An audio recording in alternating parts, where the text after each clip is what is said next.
Antes de dar meu relato, eu queria agradecer o espaço, né, por estar falando disso.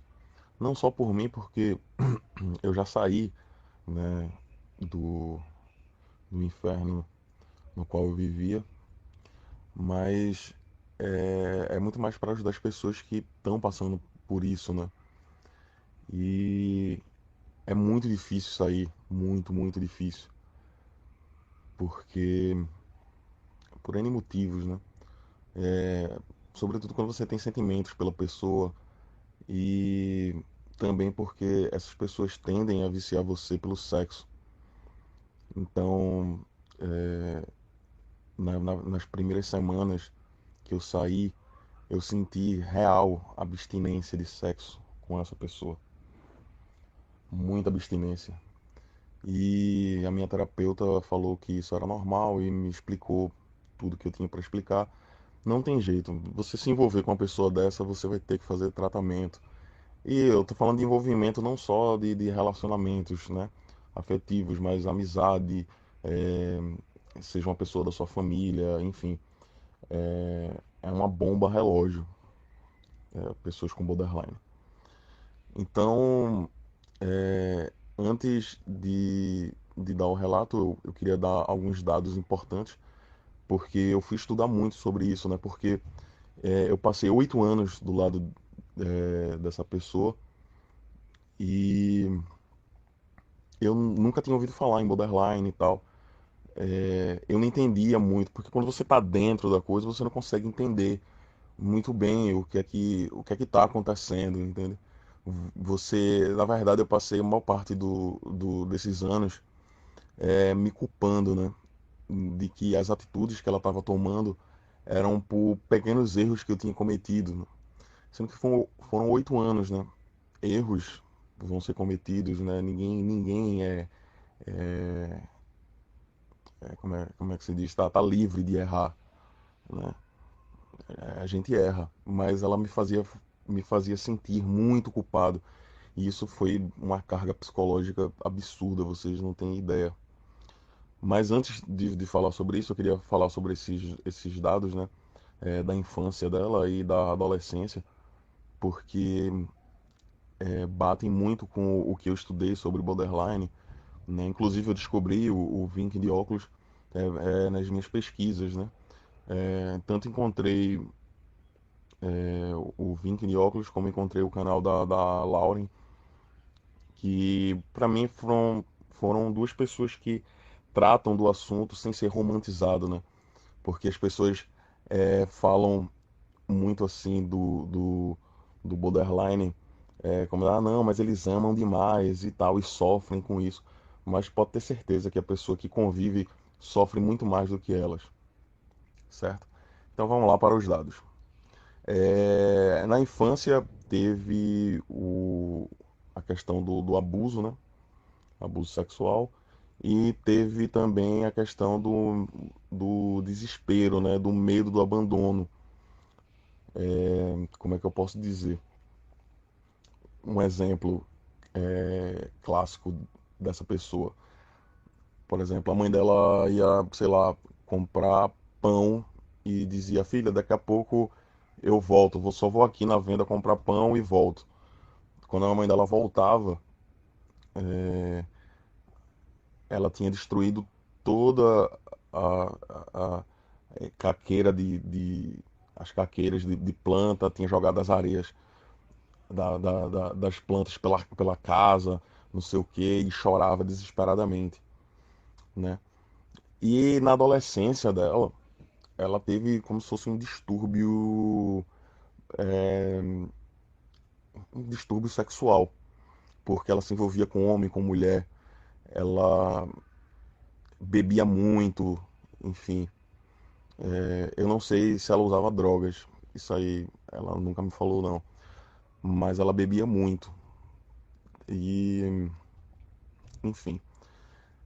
Porém, né, quando ela foi chegando na fase adulta, que foi quando eu a conheci, inclusive quando eu a conheci ela tinha, acho que ela tinha 18, 19 anos, não lembro, creio eu que tinha 18, mas eu conheci, ela tava ficando com uma menina e ficando com um cara, não ao mesmo tempo, assim, mas na mesma época, né? Ela tinha um ficante homem uma ficante mulher. E beleza, né? Aí a gente se conheceu e tal, e o início da relação, né? Já indo para o início da relação foi muito louco, porque tudo aconteceu muito rápido, sabe? Ela acabou com essas duas pessoas que ela estava se relacionando e imediatamente, assim, foi uma paixão, assim, avassaladora, né? Ela estava muito envolvida, assim, em pouco tempo. Para vocês terem ideia, a gente ficou, sei lá, acho que foi num. A gente começou a conversar, na verdade, numa terça, acho que foi numa terça. Na terça seguinte a gente se encontrou, ficou e a gente teve mais dois encontros. No terceiro a gente começou a namorar, para vocês terem uma ideia assim, porque era muito intenso, né? Ela era uma pessoa, ela é uma pessoa muito intensa, sabe? Ela se entrega assim, realmente assim, de uma maneira absurda. E basicamente a gente ficava muito tempo junto, né? Ela dormia sempre aqui na minha casa e tal. E a gente tinha uma relação nesses primeiros meses muito boa e tal. Eu me sentia o cara mais foda do mundo com ela, assim, porque ela me fazia sentir isso, né? Ela tinha essa coisa de me sentir muito foda. E com o passar dos meses, começaram a surgir os ciúmes. Nos primeiros meses, assim, ela tinha uns ciúmes, assim, meio loucos, assim, mas eu achava que era, sabe, o jeitão dela, assim. Mas depois começou a piorar muito, de tal modo que eu me sentia muito sufocado. Vocês não têm ideia do quanto era sufocante. E aí, e ela tinha ciúmes por qualquer coisa. Tinha uma amiga minha que tava uma amiga minha mesmo, assim, que eu falei dessa minha amiga pra ela. Essa minha amiga tava morando fora do país e tava pra chegar aqui no Brasil e mandou uma mensagem pra mim dizendo, meu bem e tal, tô chegando no Brasil e tal. E, nossa, eu tô com muita saudade de você, queria te dar um abraço apertado. Ponto. Cara, ela fez um escarcéu, velho, por causa dessa mensagem. E enquanto ela fez um escarcéu com essa mensagem, ela recebia mensagens assim, falando de caras assim que ou que ela já tinha se envolvido, ou caras que queriam ficar com ela, porque realmente ela é muito bonita. E, e os caras falavam assim, e ela dava total liberdade, né? E quando eu via essas mensagens, eu dizia, porra, velho, que é isso aqui, pô, e tal, não sei o quê. E aí ela dizia que eu era louco, né? Que eu era um doido ciumento, que aquilo ali não tinha nada a ver, que aquilo ali ou era brincadeira, ou eu não tinha entendido o contexto. Enfim, ela inventava mil desculpas assim para dizer que eu era um maluco noiado, né? Um cara altamente ciumento que estava sufocando ela. E aí o tempo foi passando e tal. Essas mensagens continuaram, né? De caras e tal. Teve até uma que foi muito bizarra, velho, que ela botou no Facebook, né? Aqueles memes, né, que o pessoal bota. É, o- quando você pensa em mim, o que é que lhe vem logo na cabeça? Aí um cara comentou lá em público, velho. Não foi no inbox, não. Foi em público. O cara botou um GIF de uma mulher chupando um pirulito como se estivesse fazendo um boquete. Eu fiquei, caralho, mas que merda é essa, velho? A gente teve uma discussão, ela disse que eu era um louco, mais uma vez, disse que eu era louco e tal, que não sabia do que o cara tava falando, que ela nem conhecia aquele cara e tal, não sei o quê, que aquele cara só tinha estudado na escola dela, mas que ela não fazia a mínima noção do que ele tava falando, não sei o quê, não sei o quê. Enfim, e esse tipo de coisa foram acontecendo. E, porra, velho. E aí eu comecei a achar realmente que eu era um doido, que eu era um louco, né? E aí veio os primeiros avisos, sabe? Eu acho que vocês que estão passando por alguma coisa assim parecida, sempre tem os primeiros avisos, certo? Quais são, né? Tanto esses, né, como que eu acabei de relatar agora, mas os primeiros avisos de pessoas, né? Eu aqui na minha cidade, eu sou, como é que se diz? Um pouco conhecido porque eu trabalho na área cultural, então muita gente me conhece, né? E para vocês terem ideia, as pessoas vinham falar comigo. Teve uma amiga minha que é lésbica, inclusive, e ela veio falar comigo, fez, ó, velho, eu vou te avisar uma coisa, provavelmente vai ficar com raiva de mim, e eu fiquei real, porque eu não acreditei. E ela falou assim, fez, olha, essa menina aí, ela é muito conhecida no mundo lésbico, velho. Ninguém gosta dela, porque essa menina aí é completamente descacetada do juízo, velho. Ela pega homem, pega mulher, pega o que tiver na frente, ela sai pegando. E eu não acho, velho, que você deveria se relacionar com uma pessoa desse jeito. E, e eu disse, não, velho, que é isso? Você tá fazendo isso porque você tá com ciúmes, porque essa garota em questão, né, tentou me avisar, a gente, na época da escola, a gente, é, como é que se diz? A gente teve um rolinho, né, alguma coisa assim, e eu, na minha cabeça doentia, achava que ela tava com ciúmes, mas não era nada disso. Depois você vê que as pessoas estavam certas. Porque como foi que isso aconteceu? Uma pessoa que, que conhece essa minha amiga me viu na rua com, com a border, né? Com a borderline. E, e chegou para essa minha amiga e contou, né? Fez, ó, tu conhece aquele garoto, né?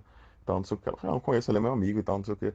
E aí ela pegou e disse, velho, tu lembra dessa menina aqui? Ela nem lembrava na real, mas quando a menina começou a contar as histórias, ela começou a lembrar. Ela fez, ah, pô, é aquela menina, né? E tal, não sei o quê. E aí ela começou a me contar as histórias. Eu fiquei, caralho, não, velho, você tá com ciúmes e tal, não sei o quê. E aí, ponto, os primeiros avisos. E aí eu não acreditei. Depois veio as amigas, as próprias amigas dela. Inclusive a menina que ela tava ficando no dia que eu conheci ela, falou pra mim que ela já tinha me traído com outra mulher. E eu não acreditei. Disse, não, que é isso? Essa menina tá louca e tal, não sei o quê. Não acreditei. Porque eu tava tão obcecado, bicho, pelo sexo da menina que eu tava cego, completamente cego, assim, sabe? E todas as vezes que as pessoas vinham me falar alguma coisa, a gente transava. Ela chorava muito, dizia, meu Deus, as pessoas querem destruir o nosso amor, não sei o quê, e a gente transava, sempre. E ficava por isso mesmo. E até, né, tá um outro dado que a gente também nunca usou camisinha. Nesses 8 anos que eu tive com ela, se eu usei camisinha com ela 10 vezes, foi muito. Teve algumas vezes que realmente eu usei, mas na maioria das vezes não. Tanto que quando a gente fez 1 ano e 2 meses de relacionamento, ela ficou grávida. E daí fomos morar juntos, né? E foi aí que o inferno começou. Bom, a gente começou a morar junto e tal, nosso filho nasceu, foi lindo assim, eu assisti o parto e foi uma coisa maravilhosa e tudo mais. E, e eu ficava naquela, apesar, acho que agora ela vai parar de doideira, né? E agora, porra, a gente tem um filho e tal. Mas que nada, velho, que nada. Assim, eu confesso que eu fiquei um pouco perdido, né? Diante do relacionamento, porque eu já tava um pouco saturado, né, de todas essas coisas que eu falei pra vocês agora. Então eu fiquei meio assim, meio, sabe, à parte. E aí ela ficava, meu irmão, se ligue na vida e tal, não sei o quê. E realmente eu comecei a melhorar como pessoa. Então eu comecei a melhorar porque eu queria ter uma família, eu queria ter um núcleo familiar para o meu filho, sabe? E dar um suporte para ele. Enfim, queria ter uma família real, não queria nada demais, só isso. Mas aí foi que começou quando meu filho estava com meses de vida. Como eu falei para vocês, que eu me senti o cara mais foda do mundo. Que aí começou a passar a ideia de que eu era um merda. Mas era assim uma coisa humilhante, velho. Ela me humilhava todos os dias. Nada do que eu fazia prestava. Nada, nada, nada, nada. Eram surpresas que eu fazia, ajudava em casa, fazia faxina e como é que se diz? Ela sempre apontava um defeito. Nunca estava perfeito, nunca estava perfeito. Dizia que eu era um bosta, que eu era isso, que eu era aquilo e tal, tal, tal, não sei o que. Eu fui começando a entrar num processo depressivo e de uma cobrança filho da puta, sabe? Que eu comecei a despirocar, sabe? A ficar louco mesmo, real, assim, velho. E, assim, começou a ficar, sabe? Eu me perco até com tanta informação do que é, mas assim, é, a gente começou a entrar num processo de crise que eu achava que era uma crise de relacionamento, que ia passar e tal, mas a coisa só começou a ir de ladeira abaixo, velho. Ladeira abaixo, ladeira abaixo, ladeira abaixo. Humilhação, agressão verbal, física e tal. Quando o meu filho cresceu um pouco, ela estava no meio da faculdade, né, no meio do curso. E aí eu disse pra ela, eu fiz, ó, ela estava muito desesperada, né? Eu fiz, olha, e eu também estava, né, terminando o meu curso. E eu disse, olha, veja só, eu vou abrir mão desse semestre e você pode ir lá para fazer a sua faculdade e tal, e já que você está muito desesperada, para mim, eu não tenho pressa de terminar, você vai lá e faz lá termina lá o semestre e eu fico com o nosso filho aqui. Tá bom, combinou, ela ficou super feliz e tal, e foi. E nesse semestre, assim, velho, eu descobri que ela tava dando para outro cara no banheiro da universidade, cara. Isso é muito louco, velho. Enquanto eu tava com o nosso filho, ela tava lá dando para outro cara, entende? E, enfim, aí. Agora, isso eu só descobri depois que a gente terminou, né? E ela mentia compulsivamente, ela saía com esse cara, dizia que tava na casa da mãe dela. É, Foi foda, assim, sabe? Teve uma das vezes que uma pessoa próxima a mim a viu com esse cara e ela disse que foi encontrar uma amiga e encontrou com esse cara por acaso. Veja, ela consegue tentar distorcer a realidade de uma maneira muito escrota, assim, sabe? Porque ela sabe que você sabe a verdade e ela ainda assim tenta distorcer, tenta mentir e tal. Foram muitas mentiras. Até que no fim da relação, e ainda teve outros caras, assim, que a gente terminou, né, e continuou na mesma casa e tal, por conta do nosso filho. E aí ela tocou o terror, velho, saiu dando pra todo mundo, assim, e tal, até chegar no estopim, sim, ainda teve a coisa da difamação, ela começou a me difamar por aí. Ela já fazia isso antes, na verdade. Teve uma vez que ela falou pra amiga dela, que eu peguei isso na internet, agora isso foi no começo do namoro, que eu maltratava minha avó, cara. Minha avó era uma pessoa doente. E, caralho, todo mundo sabe, velho, o amor que eu tinha por essa avó, sabe? E nunca, nunca, nunca, em hipótese alguma, eu ia maltratar minha avó. E aí eu falei pra ela, você é louca, velho, porque você falou isso e tal, não sei o quê. E ela pegou e disse, não, me desculpa, não sei o quê, foi porque eu tava com raiva. Eu fiz com raiva de quê, porra? Que a gente tava aqui agora. Tu tava olhando pra minha cara, dizendo que me amava e tal, e agora tu tá com raiva de mim, sabe? Enfim, velho, e ela começou a me difamar, ela faz isso até hoje, inclusive, diz que eu sou um ciumento psicótico, que eu sou um cara abusivo e tal. E agora sim, a máscara dela caiu, porque muita gente já sabe da realidade, né? Uma coisa muito impressionante nela, assim, que eu comecei a sacar, né? A perceber, foi que nesses anos, né, de convívio com ela, né? Mesmo a gente estando separado e depois a gente voltou depois de alguns anos, assim, a gente tentou voltar. E eu vou chegar, que essa é a parte mais bizarra da história. Eu vou chegar lá. E aí, nesse tempo que a gente passou separado, mas morando junto, eu comecei a perceber que ela tinha um comportamento é, muito, como é que eu posso dizer? Um comportamento de contexto, né? Como é isso, assim, tipo, em determinados grupos sociais, ela tinha um comportamento. Em outro, ela já tinha um outro completamente diferente. Eu posso até usar um exemplo. Ela tinha uma amiga que era dessas pessoas que, sei lá, gosta muito de fazer sexo e porra louca e não tá nem aí. E aí ela tinha comportamentos, né, conversando com essa amiga dela, que eu já vi, comportamentos assim muito parecidos com o da amiga dela, né? Ah, não, porque eu gosto de sentar em rola, porque não sei o que, a rola que eu sentei semana passada foi assim, assim, assado e tal. E eu ficava, caralho. E ela já tem uma outra amiga que é uma pessoa dessas bem certinhas e tal, evangélica, que preza pela imagem e tal, não sei o que. Já é um outro discurso, velho, com essa amiga dela. Ela também é santinha e pá, e tal, não sei o que. Fala de Deus. Enfim, tem outra amiga dela que faz carreira acadêmica e, assim, essa menina, ela se aproximou há alguns meses atrás. E que ela não tinha tanta amizade com essa menina. E ela começou a forçar a amizade com essa menina. Essa menina faz uma carreira acadêmica brilhante, inclusive.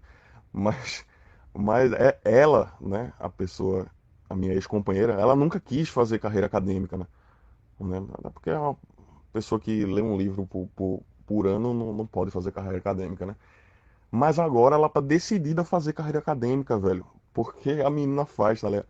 Então, eu sofri isso porque ela pegou muitas características minhas e botou como se fosse dela, entende? No começo do namoro. Então, eu comecei a ficar meio perturbado porque eu tava há anos com uma pessoa e eu não sabia quem ela era, velho. Se ela era a puta que gostava de sentar em pica ou se ela era a santinha que gostava de rezar, entende? Então, esse tipo de situação, cara, até o jeito de falar de amigos gays que ela tinha, ela, ela pegava, cara, sabe? E ela é uma pessoa que ela não dura muito com amizade, assim, ela é uma pessoa meio só, então ela força muito a amizade com os outros, né? Ela, tipo, tem amizade assim, aí dura meses, tipo, ou sei lá, um ano, dois, mas sempre ela tá trocando de amigos. E a cartada final, velho, foi quando ela começou a se envolver, entre muitas aspas, com um amigo meu, depois que a gente tentou dar certo. Mas antes disso, eu queria dar só voltar só um pouquinho, que eu esqueci de falar, que quando a gente tentou voltar, na minha cabeça, a gente tava, porra, muito bem, ela tava, parecia estar muito focada em querer salvar a relação e tal. E teve uma vez que a gente chegou muito louco de uma festa, e eu tava cheio de cerveja na cabeça, ela também e tal. E aí a gente foi transar, velho. E ela fingiu que tava dormindo, velho. E ou ela dormiu, eu não sei. Quando eu percebi que ela tava mole, porque o nosso quarto, a cortina é blackout. Quando eu percebi que ela tava mole, eu saí, né? Eu disse, "Pô, que porra é essa e tal, não sei o quê." Eu falei, porra, ela dormiu, eu vesti ela e tal. Eu digo que ela fingiu porque ela mesma me disse que ficou fingindo que tava dormindo, tá ligado? E pra ver qual seria a minha reação. Quando ela acordou, velho, ela começou a dizer que eu era um estuprador, velho. Começou a dizer que eu estuprei ela e tal, não sei o quê. Que ela queria sair, ela saiu de casa, ela arrumou as coisas dela, ela saiu, foi pra casa da mãe dela e tal, não sei o quê. Eu fiquei tão louco assim, velho, que eu fui parar no hospital, velho. Eu passei mal, assim. E E desde esse dia, assim, a coisa só foi ladeira abaixo. Aí foi quando ela começou a se envolver com esse meu amigo, entre aspas, né? A gente tinha terminado e tal, ela começou a se envolver com esse cara, que era um cara que frequentava a minha casa, velho. E ela começou a. E ela é muito sádica, sabe? Ela. Eu tava fudido, assim, psicologicamente, velho. Nessa época aí eu já tava fudido, fudido, fudido. E ela sabia disso, velho. E ela fez isso de dar em cima do meu amigo lá pra me fuder mais ainda. É tanto que ela chegou já pra mim, cara, pra dizer assim: se você morrer, porque ela me via depressivo, mas eu nunca disse que ia me matar, então. Se você morrer, eu boto outro macho no seu lugar, porque pai é qualquer um. Pai pode ser qualquer um. Dizendo que qualquer macho que ela botasse do lado dela ia ser pai do meu filho, cara. Então, e ela dizia coisas assim: não, se você se matar, eu não vou poder fazer nada. O que é que eu vou poder fazer?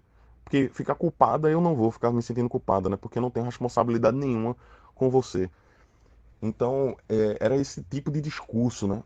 E aí, velho, aconteceu a coisa mais bizarra do mundo, assim, né?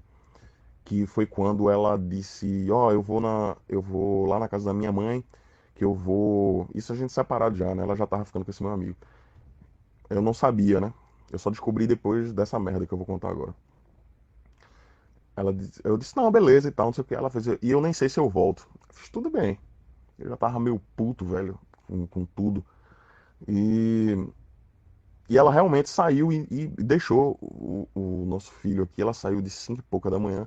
Foi-se embora, velho. Passou quase uma semana fora. Ela não ligou pra saber se o filho estava bem, velho. Quando foi no domingo, no domingo de noite, ela ligou pra mim. E ela ligou pra mim dizendo: estou indo buscar meu filho. Eu disse: vai buscar um caralho, velho. A gente vai resolver isso na justiça. E aí ela fez um fuzuê do caralho, velho, com a família dela. Chorou, disse que ia se matar, não sei o quê, bababá. Sei que o pai e o irmão vieram parar aqui na minha casa. E foi mó confusão, velho, assim. Mas assim, a gente conseguiu se acertar, tanto que o pai dela, uma semana depois, reconheceu, disse para mim: eu preciso pedir desculpa à sua família, porque hoje eu vejo que foi um drama dela, sabe? Foi um drama dela. E, enfim, passado isso, né? A minha própria mãe me contou que ela ligou, ela tava na casa desse meu amigo lá. E ela ligou, velho, pra minha mãe, fingindo que era. Veja que mulher sádica do caralho. Ela ligou fingindo que tava ligando errado pra minha mãe e dizendo assim: ó, ô fulana, liga aí pra minha mãe e diz que eu tô na casa de fulano. Vice e tal, que eu não vou para lá agora não.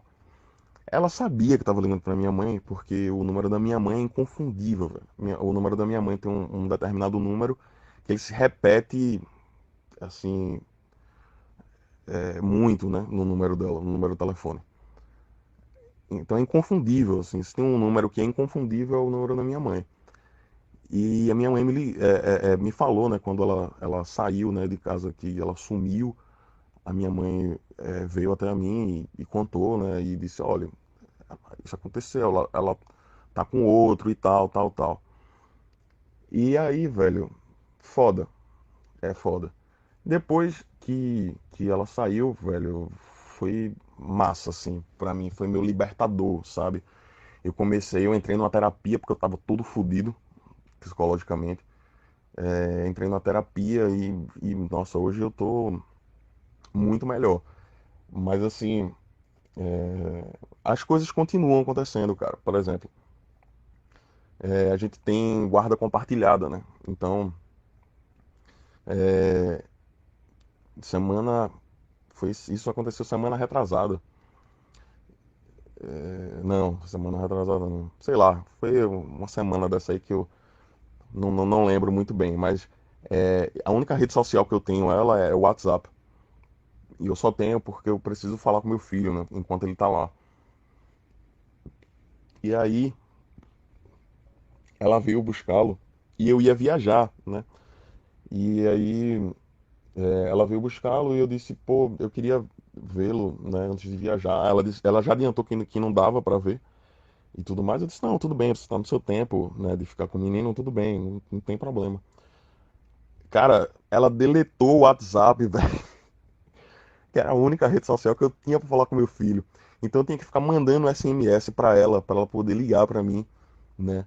E para eu poder falar com meu filho. Mas às vezes eu mandava SMS pra ela de manhã, quando era de noite ela ligava, entende? Então foi assim, os dias todos que eu passei é, sem meu filho, que foi coisa uma semana, né? E quando passou uma semana que eu cheguei de viagem, eu fui buscá-lo, né? E aí ela pegou e disse assim, ó, meu WhatsApp já tá funcionando. No dia que eu fui buscar o meu filho, velho, sabe? Misteriosamente o WhatsApp dela, ela disse que parou de funcionar, né?